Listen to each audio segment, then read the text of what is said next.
हम सब ने परीक्षा पास की, जून के अंदर रिजल्ट आया, तब हमको लगा कि मतलब आने वाले समय 1-2 महीने में हमारी भर्ती हो जाएगी। लेकिन गुजरात सरकार ने हमारे साथ धोखा किया, ज्ञान सहायक नाम की योजना लाई।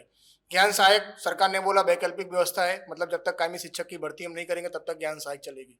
चलो ठीक है, हमने मान लिया। लेकिन वैकल्पिक व्यवस्था देखा जाए तो 1 महीने के लिए, 2 महीने के लिए एक व्यक्ति, ज़्यादा से ज़्यादा 10 या 20 व्यक्ति के लिए होती है।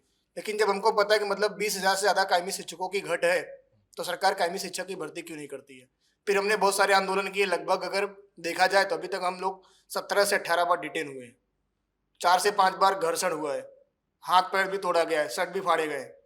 और साथ साथ में हमने उल्टी डांडी यात्रा की, जनमंच का कार्यक्रम किया, जिले जिले में आवेदन दिया, कलेक्टर को एक नहीं 2-2 बार आवेदन दिए, अलग अलग भगवान के पास गए, महादेव के पास गए, गणपति जी के पास गए, दिवाली में लक्ष्मी जी के पास गए, अलग अलग मतलब हर तरह के रचनात्मक कार्यक्रम के लिए, मतलब कि किसी भी तरह से इस सरकार को बुद्धि मिले और कायमी शिक्षक की भर्ती हो। लेकिन सरकार हमारी एक भी बार सुनती नहीं। हम जब भी गांधीनगर में जाते हैं तब भी हमारा पुलिस के साथ घर्षण कराया जाता है, पुलिस को आगे किया जाता है। हमारी मांग जो सरकार के तक पहुंचती है, अगर हम बाई चांस सरकार तक पहुंच भी जाते हैं, देखा जाए तो मैं अभी तक शिक्षण मंत्री जी से लगभग कम से कम 10 से 12 बार मिल चुका हूँ। हमने जब भी रजूआत की सरकार कायमी शिक्षक की भर्ती कब आएगी, उन्होंने यही बोला है कि 2750 की मंजूरी मिली है, फरवरी के अंत तक आ जाएगी। 2750 की मंजूरी मिले हुए लगभग 3.5 महीने हो गए, लेकिन अभी तक कायमी भर्ती कब आई कुछ भी पता नहीं है। फरवरी में पूरा होने वाला है। एक तरफ देखा जाए, सरकार खुद विधानसभा में बोलती है मतलब कि गुजरात में प्राथमिक शाला में 1606 स्कूलें ऐसी जहां पर एक ही कायमी शिक्षक है। आप मुझे बताइए, जब 1 से लेकर कक्षा 8 तक इतने सारे विद्यार्थी पढ़ते हैं, अगर एक ही शिक्षक होगा तो बच्चों को कैसे पढ़ा सकता है? आप खुद सोचिए। दूसरी तरफ देखा जाए तो माध्यमिक और उच्चतर माध्यमिक में 13,000 से ज्यादा कायमी शिक्षकों की घट, मतलब कि जहां पर कक्षा 9 से लेकर 12 तक के विद्यार्थी पढ़ते हैं।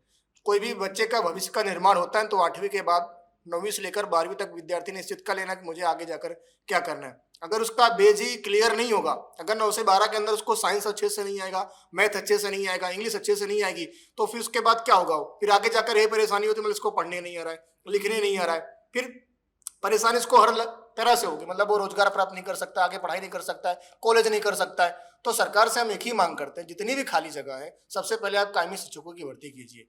दूसरी तरफ देखा जाए तो हम बोलते हैं मतलब गुजरात को आगे ले जाना है, अग्रसर गुजरात, विश्व गुरु बनना चाहिए। तो ये सपना कब साकार होगा? जब तक कायमी शिक्षक की भर्ती नहीं होगी, साथ साथ में शिक्षकों को स्वतंत्र रूप से पढ़ाने दिया जाए। आप कोई भी सरकारी कार्यक्रम देखेंगे तो हर जगह पर शिक्षकों को भेजा जाता है। कोई भी नेता है, कोई भी विधायक है, कोई भी सरकार का बड़ा कार्यक्रम हो तो सबसे पहले शिक्षक को आगे किया जाता है। ऐसा क्यों है? शिक्षक का काम क्या है? स्कूल में बच्चों को पढ़ाना, अलग अलग तरीके से पढ़ाना, लेकिन सरकार उनको पढ़ाने का स्वतंत्र रूप से अवसर देती नहीं है। आप कोई भी स्कूल में जाइए, सरकारी स्कूल के अंदर कभी भी आप जाकर चेकिंग करेंगे ना तो पढ़ा कम रहा होगा, दूसरा काम ज्यादा कर रहा होगा। ऐसा क्यों है? अगर आप देश को, राज्य को, समाज को आगे ले जाना चाहते हैं तो तभी संभव होगा जब तक हर एक शिक्षक स्वतंत्र रूप से बालक को सही रूप से पढ़ाएगा नहीं। हम बार बार एक ही मांग करते हैं, अगर गुजरात को आगे ले जाना है तो सबसे पहले आपको शिक्षण के क्षेत्र में क्रांति करनी होगी। आपने सुना होगा भी मीडिया में आया तक, मतलब कि अलग अलग देश के शिक्षण मंत्री, शिक्षण प्रधान गुजरात में आए, तो वहां पर उनको किस लिए बुलाया गया?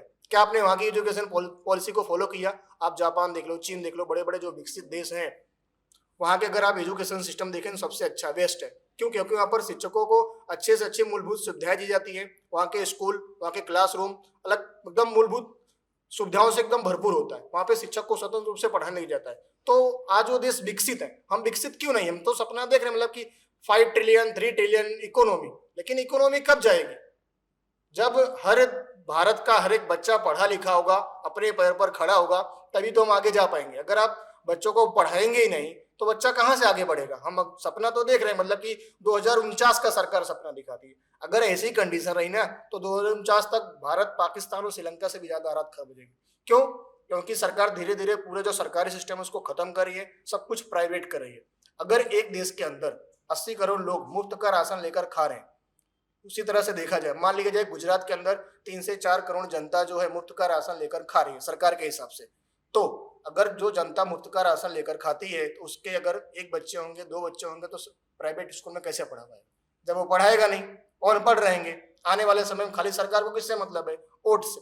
कोई ना कोई मुद्दा देकर सरकार तो वोट ले लेगी, उनका काम चलता रहेगा, बाकी दुनिया भाड़ में जाए, अपना काम बनता भाड़ में जाए जनता, तो वही है। लेकिन सरकार से हम बार बार एक ही मांग करते हैं, अगर हम बीकॉम, एमकॉम, पीटीसी, बीएड अलग अलग सभी ने अलग अलग पढ़ाई की हुई है, एकदम सच्चा में सब, हमारा काम पढ़ाना है। सबसे पहले अगर कोई भी देश हो, अगर उसको आगे ले जाना है तो सबसे पहले शिक्षण के इस क्षेत्र में क्रांति करनी होगी। आपने नवी शिक्षा नीति बनाई, बहुत अच्छी बात है। लगभग 1986 के बाद नई शिक्षा नीति आई, लेकिन 650 पन्ने की शिक्षा नीति में कौन कौन सी बातें रखी गई हैं? शिक्षक कैसा होना चाहिए, शिक्षक विद्यार्थी के बीच में व्यवहार कैसा होना चाहिए, क्लासरूम कैसा होना चाहिए, उनको पढ़ाने कौन कौन से सुविधाएं होनी चाहिए, कौन से अवसर होने चाहिए। लेकिन जब उसको जमीनी स्तर पर फॉलो नहीं करेंगे तो शिक्षा नीति का क्या काम है? आपने बड़े बड़े ढिंडोरे पीट दिए, मतलब पूरे देश के अंदर शिक्षा नीति, शिक्षा नीति, शिक्षा नीति, लेकिन शिक्षा नीति में जो लिखा है उसको आप फॉलो तो कीजिए। तो हम गुजरात सरकार से अभी भी एक ही मांग करते हैं, ना तो हमको नेता बनना है, ना तो आंदोलनकारी बनना है, ना तो चुनाव लड़ना है। हमारा काम है बच्चों को शिक्षा देना।